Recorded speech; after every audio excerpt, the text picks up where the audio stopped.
Ibu yang dimuliakan Allah Subhanahu wa ta'ala, ala fil jasadi mudghah, ketahuilah di dalam jasadmu itu ada segumpal. Idza saluhat, kalau dia baik, saluhal jasadu kulluh, yang lain ikut menjadi baik. Wa idza fasadat, kalau dia rusak, fasadal jasadu kulluh, yang lain ikut menjadi rusak. Di mana dia? Ala wahyal qalb, dia adalah hati. Maka yang pertama kali menghitam itu, apa kata Allah? Kalla balrana, ada satu titik hitam. Ala qulubihim, ada satu titik hitam di dalam hati mereka.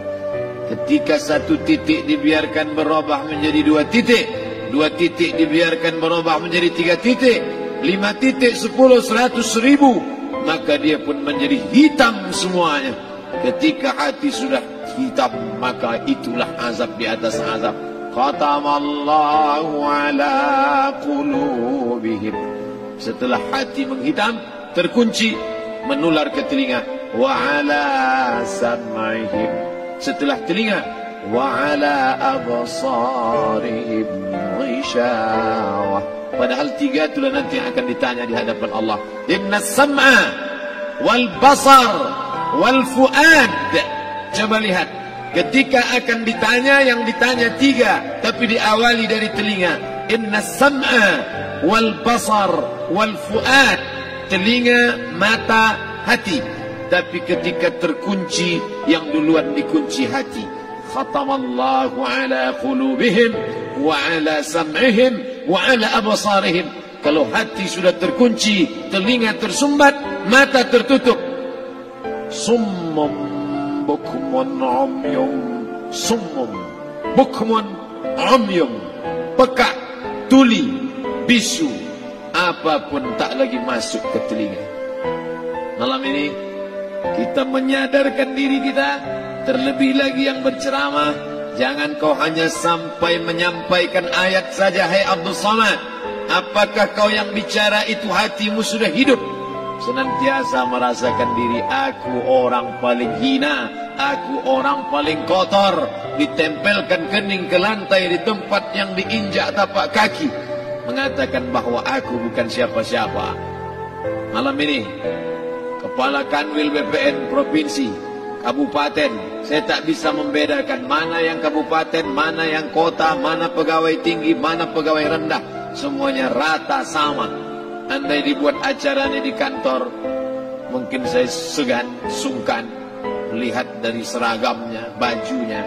Tapi malam ini semuanya sama. Andai tak disebut tadi Pak Kepala Kantor, Pak Kanwil, saya pun tak tahu mana Pak Kanwil, mana tidak. Fotonya ganteng pula aslinya lagi daripada foto. Artinya apa? Bahwa kalau sudah masuk ke dalam masjid, ketika engkau merasa dirimu tinggi di atas, kau bukan apa-apa, karena yang paling tinggi di badanmu pun kau tempelkan. Tapi saat kau jatuh, rendah, down, stres, kau jangan merasa rendah, karena kau tegak berdiri di hadapan Allah. Kau angkat 2 tangan, Allahu Akbar. Di dalam diri ini disebut dia dengan qalb. Kenapa disebut qalb? Orang Arab menyebut qalb qallaba, karena sifatnya berbolak-balik. Pada saat selesai salat, astagfirullahalazim, tidak ada yang paling bersih, dia bersih. Tapi pada saat petang sore hari, yusbihu mu'minan, paginya putih, bersih, tak bernoda. Wa yumsi kafiran, petangnya hitam. Makanya dari pagi dibersihkan. Solat subuh bersih, solat zuhur bersih, condong matahari solat asar bersih, tenggelam matahari solat maghrib bersih, sempurna gelap malam solat isya bersih, tengah malam bangun tahajud munajat, di tengah malam orang tertidur. Wa tusalli bil laili wan nasu niyam, engkau tegak di waktu malam, di saat orang semua sedang tenggelam dalam lelap tidur panjang. Tapi engkau menangis meratap mengenang dosa begitu banyak. Sab'atun yuzilluhumullah, di antara 7 yang mendapatkan naungan Allah. Yauma la zilla illa zilluh, hari itu tak ada naungan kecuali naungan Allah. Di antara yang mendapatkan naungan itu adalah rajulun zakarallah, orang yang berzikir, munajat, muhasabah diri di tengah malam, sunyi, sepi, fafadat ainahu, menetes air matanya. Berapa banyak sudah harta dititipkan Allah, berapa kupakai untuk zakat, wakaf, infak, sedekah, wasiat, hibah, ghanimah, harta rampasan perang di zaman Nabi. 7 harta yang akan menolong di hadapan Allah, 1 pun tak dipakai. Umur diberikan Allah 40, 60, 70. Berapa yang kupakai untuk menolong agama Allah? Berapa yang kupakai untuk mengingat Allah? Mata, tangan, telinga, kaki akan diminta tanggung jawab di hadapan Allah. Al-yawma nakhtimu ala afwahihim, mulut terkunci, wa tukallimuna aydihim, tangan akan bicara, wa tashhadu arjuluhum, kaki akan bersaksi di hadapan Allah. Siapa yang bisa menolong waktu itu? Kalau pernah tangan ini saat punya kekuasaan, 1 coretan tanda tangan bisa mempermudah urusan masjid. Sebutir kekuasaan yang dititipkan Allah bisa dipakai menolong agama Allah. Itulah yang akan menolong di hadapan Allah. Apa yang disampaikan malam ini, semua biaya pengurusan masjid 0. Itulah sesungguhnya yang akan menolong di hadapan Allah. Adapun harta yang disimpan, tabungan, deposito, tanah, rumah, kendaraan, semua akan tinggal menjadi harta warisan. Istri mengambil 1/4 kalau ada anak. Kalau tak ada anak, istri mengambil 1/8. 1 miliar 125 juta bulan untuk istri. Kalau dia tak tahu hukum gonogini. Kalau dia tahu gonogini, dia tuntut ke pengadilan. Dipotong lagi menjadi 2. 500 untuk dia. Dari yang 500, dapat lagi dia 75. 575 bulan untuk dia. Sisanya 425 diambil anak laki-laki 2 kali bagian anak perempuan. Lalu yang kita bawa mati apa? Dulu dibangga-banggakan, dihormati, dimuliakan. Yang kami muliakan Al-Mukarram, Al-Ustaz. Tapi pada saat tiba masanya, yang kita bawa tak lain tak bukan, innallaha la yanzuru ila ajsamikum. Allah tak menengok badan, fisik, bentuk tubuh, baju. Ini sampulnya saja. Wala ila suwarikum, Allah tak menengok rupa, wajah. Walakin yanzuru ila qulub. Hati kamu yang bersih itulah yang kau bawa menghadap Allah Subhanahu wa taala. Yauma la yanfa'u malun, harta tak berguna, wala banun, anak tak bisa menolong. Harta tak berguna, anak tak mampu menolong. Illa man atallah, kecuali orang yang datang menghadap Allah biqalbin salim, dengan hati yang bersih, hati yang tulus, hati yang memercikkan cahaya iman, hati yang bersih dari hasad, busuk hati, sum'ah, riya, takabbur. Itulah yang menolong di hadapan Allah Subhanahu wa taala. Tulang, kulu, kulit, darah, lemak, sumsum akan menjadi santapan cacing tanah. Begitu besok pagi pintu kamar tak bisa diketuk, istri bolak-balik membangunkan tak terjaga, dipegang pipi sudah sejuk macam es batu, tanda jantung tak lagi berdetak, maka darah mulai berubah menjadi nanah, busuk. 1, 2, 3 hari kalau tidak disuntik formalin, jasad paling busuk jasad manusia, karena semua dia makan herbivora, tanaman saja. Tapi kita ini omnivora, semua masuk. Maka begitu mati, paling bagus orang Islam paling cepat dikuburkan. Selesai acara pemakaman, habiskah masalah, muncul masalah baru. Disitulah kita baru sadar. Apa kata Imam Ali radhiyallahu an? An-nasu niyam. Semua manusia waktu hidup itu tidur. Bapak tidur, ibu tidur, saya tidur. Semua orang waktu hidup itu tidur. Falamma matu, ketika dia mati, disitulah dia baru terjaga dari tidur panjang. Saat Israel mencabut nyawa, ditarikkan adalah satu centapan yang kuat. Disitulah kita baru terjaga dari tidur panjang. betapa aku meninggalkan salat, betapa aku tak berzakat, betapa dulu kekuasaan, aku lulus umur 30, pensiun 58, 28 tahun apapun tak pernah kubuat untuk agama. Sibuk membesarkan anak, sibuk mengurus warisan. Anak pun tak ingat dengan kita karena kita lupa menanamkan pendidikan agama di dalam otak kepalanya. Andai dulu pernah dia dibawa ke masjid, andai dulu pernah dia dibawa umrah, andai dulu dia dimasukkan SD IT, SMP IT, SMA IT, Islamic Boarding School, dibawa ke masjid, takkan dia lupa mendoakan selesai sholat, Rabbighfirli wali walidayya warhamhuma kama rabbayani saghira. Harta yang banyak tak sempat menolong agama Allah. Anak tunggal semata wayang tak sempat dididik agama. Istri meninggalkan dalam keadaan stres susah hatinya karena dia tak diajarkan sabar menerima ridha ketetapan takdir Allah. Dan paling celaka, tak pernah anggota tubuh ini dipakai untuk berzikir, muhasabah, mengingat Allah. Tak pernah mata dipakai menengok Quran, kitab suci Allah. Tak pernah dipakai hati merenung sejenak, apa yang akan kubawa mati menghadap Allah Subhanahu wa ta'ala. Malam ini saya tak minta diajak ceramah tentang hukum zakat, hukum puasa. Saya tidak diajak tanya jawab apa hukum unjuk rasa besok tanggal 4.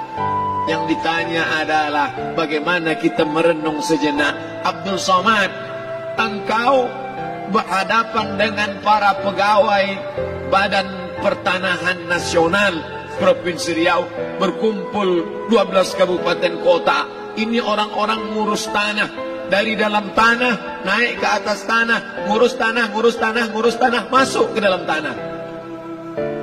Abdul Somad dari dalam tanah naik ke atas tanah, ceramah, ceramah, masuk balik ke dalam tanah. Yang kau bawa apa? Baju koko tinggal, peci tinggal, pakaian kehormatan tinggal. Yang tentara belum pernah saya diundang. Ustadz besok datang takziah, bapak anu tentara meninggal, tahu kain kapannya loreng. Tak ada. Yang kau bawa kain tidak berjahit, disobek, kerak. Itu yang akan menyampul kulitmu, yang selama ini kau dimandikan, dibersihkan oleh ibumu dulu 60 tahun yang lalu. Sampai masanya kau lupa kapan kau dimandikan dulu. Sekarang ruh melihat, disebut dia ruh karena dia raha ya ruhu ruh, seperti aroma semerbak yang datang pergi hinggap. Ruh sampai masanya dia datang masuk ke dalam jasad. Ruh sampai masanya dia pergi meninggalkan jasad. Malam ini dimuliakan Al-Mukarram Haji Abdul Somad LCMA. Kenapa Abdul Somad ini dimuliakan? Karena ruh hinggap sejenak sebentar, sampai masanya besok pagi dia ruh keluar dari dalam tubuh ini. Anak yang katanya ayahku sayang, istri katanya kaulah abang, sampai masanya mereka tak lagi mau mendekat. Rumah itu saya yang buat, saya yang mengukurnya. Tapi begitu ruh sudah keluar dari badan, tidak satu pun semeter, sesenti, sejengkal, sehasta ada tempat di rumah itu untuk jenazah bernama jenazah Abdul Somad. Dulu orang bertanya, rumah Ustadz Somad di mana? Hari ini orang tidak lagi bertanya, tak lagi menyebut nama. Orang sudah mengatakan kuburnya mana. Dulu kalau dia masuk masjid, didatangi orang, disalami orang. Mahasiswa, anak-anak, remaja mencium tangannya sebagai tanda hormat. Tapi begitu diletakkan keranda, kita akan sholat jenazah nanti selepas sholat zuhur. Apa kata orang? Letakkan di tepi sana, letakkan di tepi sana. Tak satu pun mau mendekat, letakkan dia di sana. Bahkan sebagian mengatakan dalam masjid, letakkan dia di luar. Dia tidak disebut engkau yang mulia, tidak digunakan kata ganti orang langsung. Letakkan dia di sana. Bahkan sebagian tak lagi, padahal tempat paling mulia sebelah kanan. Orang tak lagi mau di kanan, mulai dia menjauh ke kiri. Kenapa kau ke sana? Takut aku mimpi hantu nanti malam. Mana kawan, sahabat, andai tolan, anak menantu, teman sekantor, semuanya pergi meninggalkan. Yang tetap dibawa, kalau pernah kaki melangkah salat berjamaah di masjid, kalau pernah tangan mengusap kepala anak yatim, kalau pernah tangan mengucap subhanallah. Nanti di akhir tausiah kita akan berzikir, munajat, muhasabah diri, berdoa, mengenang apa yang akan kita bawa menghadap Allah Subhanahu wa taala. Datang malaikat membawa kain kafan dari cahaya, akan menyambut ruh yang mulia. Hadis riwayat Ahmad bin Ambal dalam kitab Al-Musnad. Turun malaikat berlomba-lomba membawa kain putih dari cahaya, menunggu ruh akan keluar. Ruh menetes seperti embun di ujung daun. Daun tidak bergoyang, ranting tidak patah. Ruh menetes pelan, turun ke dalam kain kafan, dibawa malaikat ke pintu langit. Tak sabar mereka menyambut. Inikah dia yang selama ini berjamaah? Inikah yang dulu ketika dititipkan kekuasaan menolong agama Allah? Kam min masyhurin fil ardi walam yakun ma'rufan fis sama.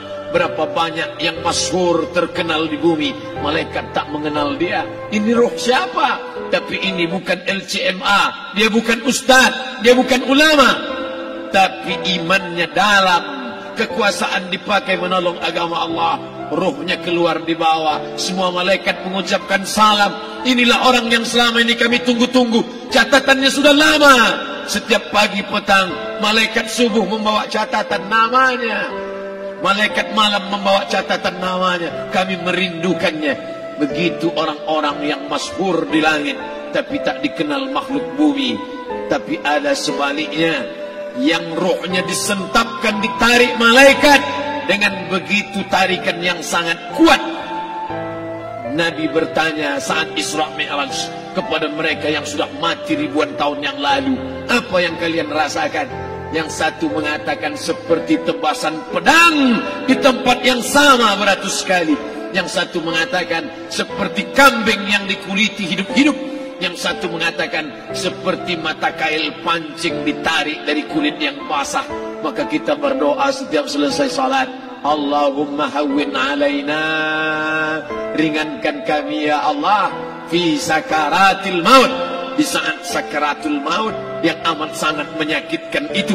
Dan mereka yang pergi tak pernah kembali, mereka yang mati tak pernah bercerita, kecuali hanya kepada Sayyidina wa Maulana Muhammad sallallahu alaihi wasallam.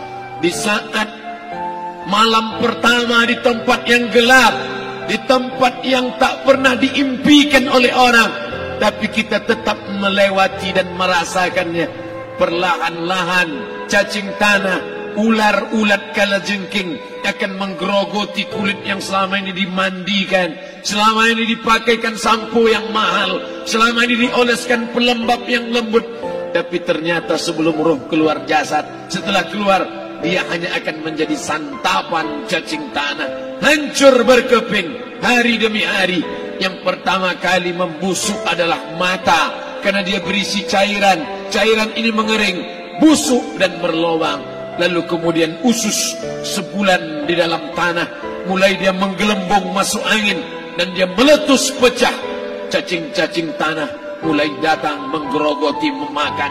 Habis lemak, tulang, kulit, bulu, sumsum, darah, jantung, empedu, limpa, buah pinggang.